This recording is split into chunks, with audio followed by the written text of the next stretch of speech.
ये present indefinite tense से आज हम इसकी पैसिव वॉइस सीखेंगे।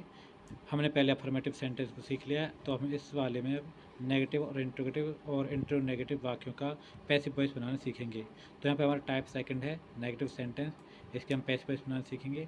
सबसे पहले आपको ये टेंसों की पहचान होनी चाहिए कि उनका स्ट्रक्चर किस प्रकार से होता है। और यहाँ पे हमारा एक एक्टिव वॉइस लिया हमने प्रेजेंट इंडेफिनिट टेंस का, he does not sing sweet songs. यहाँ पे जो है ये ही हमारा सब्जेक्ट है और स्वीट सॉन्ग हमारा ऑब्जेक्ट है। तो सबसे पहले ये जो सब्जेक्ट होता है पैसिव वॉइस का रूल होता है कि सब्जेक्ट की जगह पे हम ऑब्जेक्ट को लिखते हैं। तो स्वीट सॉन्ग्स जो कि हमारा ऑब्जेक्ट है इसमें, तो इस सब्जेक्ट की जगह पर हम ऑब्जेक्ट को लिख देंगे, सब्जेक्ट बना करके स्वीट सॉन्ग्स। अब यहाँ पे स्टूडेंट ये ध्यान रखना, जो इनका क्रम होता है वही क्रम हम इस पैसिव वॉइस में लेते हैं। ये सब्जेक्ट है तो ऑब्जेक्ट को हमने सब्जेक्ट के रूप में बना के लिख दिया यहाँ पे। ये हमारा हेल्पिंग और आया डज, तो डू डज और V1 वाले को हम एचआरएम में चेंज करेंगे। तो अब हमारा जो हेल्पिंग और लेगा इसके बाद ये देखो यहाँ पे जो हेल्पिंग और लग रहा है वो इस सब्जेक्ट के अनुसार लग रहा है। तो ध्यान रखना जो हेल्पिंग और लगाई जाती है वो हमेशा सब्जेक्ट के अनुसार लगाई जाती है। अब ये जो हमारा स्वीट सॉन्ग्स है ये इस ही की जगह पर आया है, अब ये सब्जेक्ट बन चुका है, तो इस सब्जेक्ट के अनुसार ही हम अब यहाँ पे हेल्पिंग वर्ब का प्रयोग करेंगे। तो ये स्वीट सॉन्ग्स एक प्लूरल सब्जेक्ट से है, तो प्लूरल सब्जेक्ट के लिए हम आर का यूज करेंगे। तो यहाँ पे डच की जगह पे हमने आर का यूज कर दिया। तो यहाँ पे नॉट जो दे रखा है, नॉट के लिए हम नॉट लगाएंगे। अब यहाँ पर V1 दे रखा है, तो पैसिव वॉइस बनाने के लिए हम V3 का यूज करते हैं। तो सिंग की जो V3 होती है वो संग होती है। अब उसके बाद यहाँ पे ऑब्जेक्ट दे रखा है, तो ऑब्जेक्ट को लिखने से पहले हम प्रीपोजिशन बाय का यूज करते हैं। मैंने पहले भी जिक्र कर दिया है कि प्रीपोजिशन बाय के अलावा और भी प्रीपोजिशन यूज होती हैं, लेकिन जब कोई कार्य इंसान के द्वारा किया जाता है तो वहाँ पर हम प्रीपोजिशन बाय का यूज करेंगे। इसके अपवाद हैं, उसको भी हम किसी अन्य वीडियो में बताएंगे कि कब हम प्रीपोजिशन बाय के अलावा और दूसरी प्रीपोजिशन का यूज करते हैं। तो यहाँ पे हमने ऑब्जेक्ट को लिखने से पहले प्रीपोजिशन बाय का यूज किया। और उसके बाद देखो यहाँ पे ऑब्जेक्ट है, तो इस ऑब्जेक्ट को हम पहले ही सब्जेक्ट बना चुके हैं इसके स्थान पर। तो अब जो ऑब्जेक्ट है तो इसके स्थान पर अब हम इस सब्जेक्ट को ऑब्जेक्टिव केस के रूप में लिखेंगे। ऑब्जेक्टिव केस बनाना मैंने एक पहले वीडियो में बता रखा है, तो वहाँ से इसकी जानकारी ले लें। तो ही जो सब्जेक्ट है इसका ऑब्जेक्टिव रूप जो होता है वो हिम होता है। एक बार फिर बता देता हूँ, जो ही है इस सब्जेक्ट को ऑब्जेक्ट से चेंज कर दिया जो कि स्वीट सॉन्ग्स आ गया। उसके बाद हेल्पिंग और डूरेज को हमें एचआरएम में चेंज कर देना है। प्लूरल होने के कारण यहाँ पे आर आ जाएगा, नॉट यहाँ पे नॉट के रूप में आ जाएगा। यहाँ पे अगला यहाँ पे V1 दे रखा है, इसको V3 में चेंज कर देंगे। और उसके बाद ऑब्जेक्ट है, ऑब्जेक्ट को लिखने से पहले प्रीपोजिशन बाय का यूज कर देंगे और ऑब्जेक्ट के स्थान पर हम यहाँ पे सब्जेक्ट को ऑब्जेक्टिव रूप में चेंज करके लिख देंगे। तो यहाँ पे हमारा ही का हिम हो जाएगा। अब हमारा एक दूसरा एग्जांपल देखा है, I do not punish dam. तो यहाँ पे ये सब्जेक्ट है आई, तो फिर से हम वही तरीका अपनाएंगे, सब्जेक्ट को ऑब्जेक्ट से बदलेंगे और ऑब्जेक्ट को सब्जेक्ट से। तो यहाँ पर सबसे पहले सब्जेक्ट दिया है, तो इस सब्जेक्ट के स्थान पर हमें इस ऑब्जेक्ट को चेंज करके लिख देना है। तो यहाँ पे दैम दिखा है, मैंने आपको चेंजिंग पहले ही बता रखे हैं। तो दैम ऑब्जेक्ट है, इसको हम सब्जेक्ट के रूप में बदल देंगे क्योंकि ये हमारा सब्जेक्ट है। तो सब्जेक्ट की जगह पर हमेशा सब्जेक्ट ही लगाया जाता है। तो यहाँ पे आई सब्जेक्ट है, तो इसलिए हमारा जो दैम है ऑब्जेक्ट, इसको हम दैम को अब इस आई के स्थान पर सब्जेक्ट के रूप में लिख देंगे। तो दैम का जो सब्जेक्ट होता है वो दे होता है। यहाँ पर हेल्पिंग है, तो डूरज को एचआरएम में चेंज करेंगे। दे हमारा प्लूरल है, तो इसलिए यहाँ पे दे के साथ हम आर का यूज करेंगे। नॉट हमारा यहाँ पे नेगेटिव वर्ड है, तो नेगेटिव वर्ड का नॉट लिख दिया जाएगा। यहाँ पे V1 है, तो V1 को हम V3 पनिश का पनिश्ड कर देंगे। यहाँ पर ऑब्जेक्ट दैम है, तो ऑब्जेक्ट को लिखने से पहले प्रीपोजिशन बाय का यूज किया जाएगा और उसके बाद ऑब्जेक्ट को लिखा जाएगा। लेकिन ऑब्जेक्ट के स्थान पर अब हम सब्जेक्ट को ऑब्जेक्टिव रूप में लिखेंगे।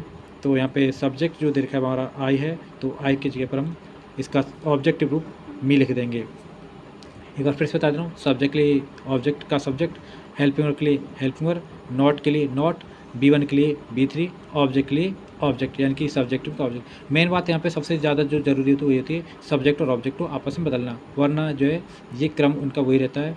यहाँ पे आई की जगह पे हमने यहाँ पे दे लगा दिया, यहाँ पे सब्जेक्ट और ऑब्जेक्ट यहाँ इंटरचेंज हो गए। ऐसे ही यहाँ पे जो दैम है ऑब्जेक्ट है, यहाँ पे हमने यहाँ पे फिर से हमने सब्जेक्ट का ऑब्जेक्ट बना दिया, यानी कि ये आपस में बदल गए, यानी कि सब्जेक्ट और ऑब्जेक्ट यहाँ पे बदल गए। इसकी जगह पर ये आ जाएगा और इसकी जगह पर ये आ जाएगा। यहाँ पे देख सकते हैं आप, इसकी जगह पे ये वाले आ गए यहाँ पे चेंजिंग रूप, और इसकी जगह पे इसका ये जो आई है इसका यहाँ पे रूप चेंज होकर के आ गया है, यानी कि ये सब्जेक्ट और ऑब्जेक्ट ही आपस में बदले जाते हैं। हमारा टाइप थर्ड है वो इंट्रोगेटिव टाइप सेंटेंस। तो यहाँ पे हमारा जो सेंटेंस दे रखा है does he watch TV. Interrogative sentence की जो पहचान होती है, सबसे पहले वाक्य में हेल्पिंग वर्ब दी जाती है। ये दो प्रकार के इंट्रोगेटिव टाइप होते हैं, एक तो हेल्पिंग वर्ब टाइप के और दूसरा होता है एक डब्ल्यूएच टाइप के, यानी कि क्वेश्चन वर्ड जैसे वाट, वाई, व्हेन, हाउ, वेयर, इन शब्दों का इस्तेमाल किया जाता है। तो यहाँ पे हमारा डू डज यानी कि ये यस नो टाइप का आपका इंट्रोगेटिव सेंटेंस है। तो सबसे पहले हेल्पिंग वर्ब दे रखा है यहाँ पे डज ही वॉच टीवी, और यहाँ पे लास्ट में साइन ऑफ इंट्रोगेशन यानी कि क्वेश्चन मार्क दे रखा है। तो ये ध्यान रखना स्टूडेंट्स, यहाँ पे सबसे पहले इस हेल्पिंग वर्ब को अभी आपको छोड़ देना है, क्योंकि इसमें मिस्टेक होने के चांसेस ज़्यादा रहते हैं। तो यहाँ पे आपको सबसे पहले ये सब्जेक्ट पे ध्यान देना है। तो यहाँ पे जो सब्जेक्ट लग रहा है ही सिंगुलर है आपका, तो उसी सब्जेक्ट के अनुसार यहाँ पे हेल्पिंग वर्ब ये डज आई है।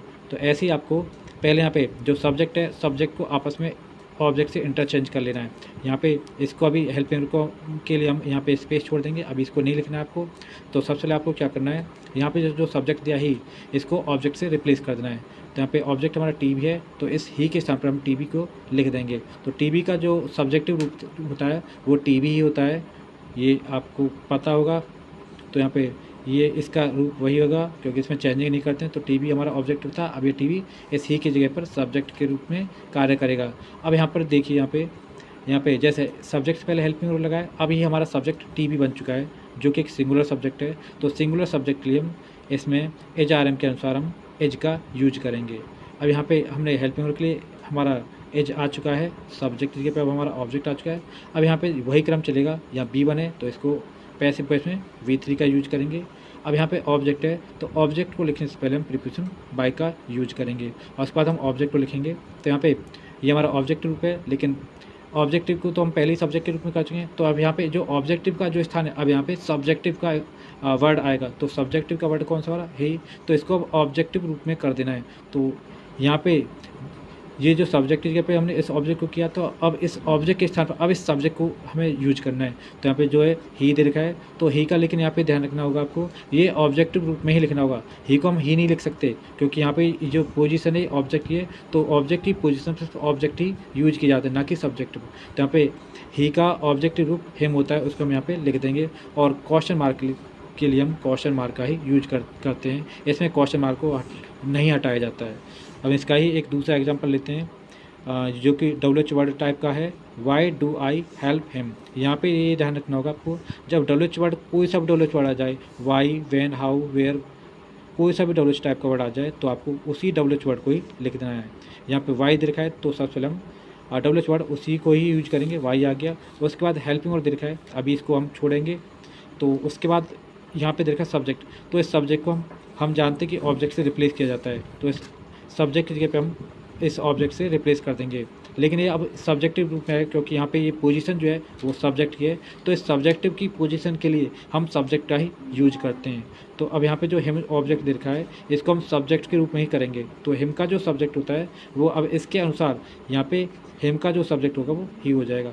अब यहाँ पे देखना है हमें, क्योंकि इस सब्जेक्ट से पहले हमने हेल्पिंग वर्ब देखा यहाँ पे लग रहा है, तो इस सब्जेक्ट से पहले भी हमें हेल्पिंग वर्ब का यूज करना होगा, जो कि एक सिंगुलर सब्जेक्ट है। तो इसके लिए सिंगुलर के लिए हम हेल्पिंग वर्ब इज का यूज करेंगे। अब यहाँ तक देखो हमने कर लिया, डब्ल्यूएच वर्ड के लिए हम डब्ल्यूएच वर्ड लगा दिया। अब यहाँ पे हेल्पिंग वर्ब के लिए हम हेल्पिंग वर्ब यूज कर चुके हैं, और सब्जेक्ट के लिए सब्जेक्ट आ चुका है। अब यहाँ पे B1 है, तो इसके लिए हम B3 का यूज करते हैं पैसिव वॉइस में। अब यहाँ पे ऑब्जेक्ट है, ऑब्जेक्ट को लिखने से पहले हम प्रीपोजिशन बाय का यूज करेंगे।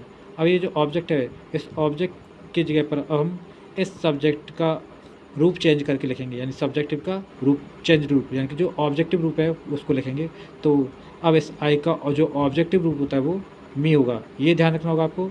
सब्जेक्ट की जगह पे हम ऑब्जेक्ट को लिखते हैं, और ऑब्जेक्ट की जगह पे हम सब्जेक्ट को लिखते हैं। तो यानी इस सब्जेक्ट की जगह पे तो हमने इस ऑब्जेक्ट को लिख दिया, अब इस ऑब्जेक्ट की जगह पे अब हम इस सब्जेक्ट को लिखेंगे। तो इस ऑब्जेक्ट की जगह हम इस सब्जेक्ट का चेंज रूप लिख देंगे, आई का ऑब्जेक्ट मी होता है, और क्वेश्चन मार्क के लिए क्वेश्चन मार्क। हम यहाँ पर एक और एग्जाम्पल लेते हैं, जो हमारा अलग डब्ल्यूएच वर्ड है। इस बार हमने हाउ लिया है, how does Ram disturb Shyam, और क्वेश्चन मार्क। ये भी हमारा एक इंट्रोगेटिव टाइप सेंटेंस है।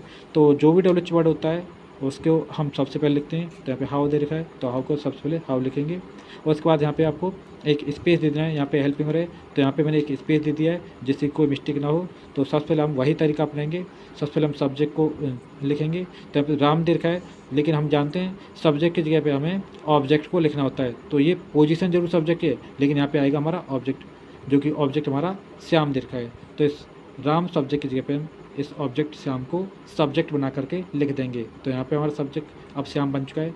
तो श्याम जो है वो हमारा सब्जेक्ट है और एक सिंगुलर सब्जेक्ट है। तो इस सिंगुलर सब्जेक्ट के लिए हम यहाँ पर हेल्पिंग वर्ब इज का यूज करेंगे। जैसे यहाँ पे राम के अनुसार यहाँ पे सिंगुलर सब्जेक्ट राम था तो उसके अनुसार डज आया था, ऐसे ही श्याम के अनुसार सिंगुलर सब्जेक्ट के अनुसार अब यहाँ पे हम हेल्पिंग वर्ब इज का यूज करेंगे। ध्यान रखना, अगर ये हमारा प्लूरल होता तो हमें इससे कोई मतलब नहीं है, तो इसके अनुसार हमारे प्लूरल के अनुसार यहाँ पे हेल्पिंग वर्ब लगती है। यहाँ पे यानी जो हेल्पिंग वर्ब लगाई जाती है वो हमेशा सब्जेक्ट के अनुसार लगाई जाती है। जो यहाँ पे सब्जेक्ट आएगा, यदि यहाँ पे प्लूरल होता तो यहाँ पे हम हेल्पिंग वर्ब प्लूरल लगाते, चाहे यहाँ पे सिंगुलर ही क्यों ना होती। यहाँ पे V1 दे रखा है तो यहाँ पे इसको V3 कर लेंगे। ऑब्जेक्ट को लिखने से पहले प्रीपोजिशन पाई का यूज करेंगे और उसके बाद ऑब्जेक्ट की जगह पर अब हम इस सब्जेक्ट को लिख देंगे। तो राम का जो ऑब्जेक्ट रूप होता है वो राम ही होता है, क्योंकि नेम का जो ऑब्जेक्ट चेंज नहीं होता है, सेम लिख दिए जाते हैं वो। ठीक है, अब हमारा टाइप 4 है इंट्रोगेटिव नेगेटिव सेंटेंस है हमारा इस बार। तो इसका जो स्ट्रक्चर होता है, सबसे पहले हेल्पिंग वर्ब, उसके बाद सब्जेक्ट, उसके बाद नोट, फिर हमारा V1 और उसके बाद ऑब्जेक्ट आता है और लास्ट में क्वेश्चन मार्क हम लगाते हैं। तो यहाँ पे हेल्पिंग वर्ब है तो सबसे पहले देखो वही तरीका अपनाएंगे। तो सबसे पहले हम अभी इस हेल्पिंग वर्ब के लिए हम यहाँ पे स्पेस छोड़ देंगे। यहाँ पे सबसे पहले हम सब्जेक्ट से स्टार्ट करेंगे। यहाँ पे सब्जेक्ट हमारा आई है, तो अब हम जानते हैं आई को हम सब्जेक्ट को ऑब्जेक्ट से चेंज करेंगे। तो सब्जेक्ट और ऑब्जेक्ट को हम सबसे पहले चेंज करेंगे। तो सब्जेक्ट की जगह पे हम राइस जो हमारा ऑब्जेक्ट है इसको हम सब्जेक्ट बना लेंगे। तो यहाँ पे इस आई की जगह पर हमने इस राइस को सब्जेक्ट बना दिया। अब राइस एक अनकाउंटेबल नाउन है और जो अनकाउंटेबल नाउन होते हैं वो हमेशा सिंगुलर सब्जेक्ट आते हैं। तो सिंगुलर सब्जेक्ट कहे जाते हैं ये। तो सिंगुलर सब्जेक्ट के लिए हम हेल्पिंग वर्ब इज का यूज करेंगे। अब यहाँ पे देख सकते हो हेल्पिंग वर्ब की जगह पे हमने हेल्पिंग वर्ब का यूज कर लिया और सब्जेक्ट की जगह पे हमने ऑब्जेक्ट को सब्जेक्ट बना करके लिख दिया है। नॉट के स्थान पर नॉट का ही यूज करेंगे। V1 की जगह पे हम अब इसका V3 का यूज करेंगे। ऑब्जेक्ट को लिखने से पहले प्रीपोजिशन बाय का यूज करेंगे और ऑब्जेक्ट की जगह पर हम इस सब्जेक्ट को चेंज के रूप में लिखेंगे। तो ये हमारा सब्जेक्ट है, इस ऑब्जेक्ट की जगह पर आ जाएगा इसका ऑब्जेक्ट, यानी कि सिंगल आई का जो ऑब्जेक्टिव रूप होता है वो मी होता है। इसको हमने यहाँ पे चेंज कर देना है और क्वेश्चन मार्क के लिए क्वेश्चन मार्क लगा देंगे। हमारा एक दूसरा इसी का एग्जांपल है जो WH टाइप का है, why do they not plug flowers. अब यहाँ पे देखा है, यहाँ पे वाई हमारा WH टाइप वर्ड है तो उसको सेम लिख देना है वाई। उसके बाद यहाँ पे हेल्पिंग वर्ब है, हेल्पिंग वर्ब के लिए अभी आपको स्पेस छोड़ना है।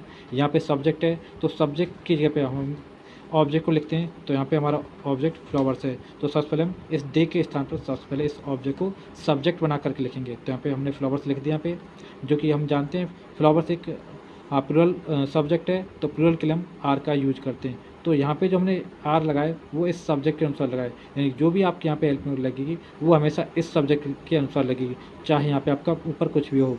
यहाँ पे अगर सिंगुलर है तो यहाँ पे एज लगाना है, प्लूरल है तो आर लगाएंगे यहाँ पे, और यदि यहाँ पे आई है तो यहाँ पे एम का यूज करना है। तो फिलहाल में यहाँ पे प्लूरल है तो हमने यहाँ पे इसके अनुसार यहाँ पे आर का यूज किया है। नॉट के लिए हमने नॉट का ही यूज किया है। यहाँ पे V1 के जगह पर हमने V3 का यूज कर दिया। ऑब्जेक्ट को लिखने से पहले हम प्रीपोजिशन वाई का यूज करेंगे और उस ऑब्जेक्ट के स्थान पर इस सब्जेक्ट को चेंज रूप में लिखेंगे। तो दे हमारा जो सब्जेक्ट रूप में इसमें, और इस वक्त हम इसको ऑब्जेक्ट के स्थान पर जब हम इसको लगाएंगे तो इस सब्जेक्ट का चेंज रूप लगाएंगे। तो दे का अब हम ऑब्जेक्टिव रूप लगाएंगे, क्योंकि यहाँ पे हम इसको ऑब्जेक्ट की जगह पर लिख रहे हैं। तो दे का जो ऑब्जेक्टिव रूप होता है वो दैम होता है और यहाँ पे क्वेश्चन मार्क के लिए क्वेश्चन मार्क यूज कर देंगे। Thank you.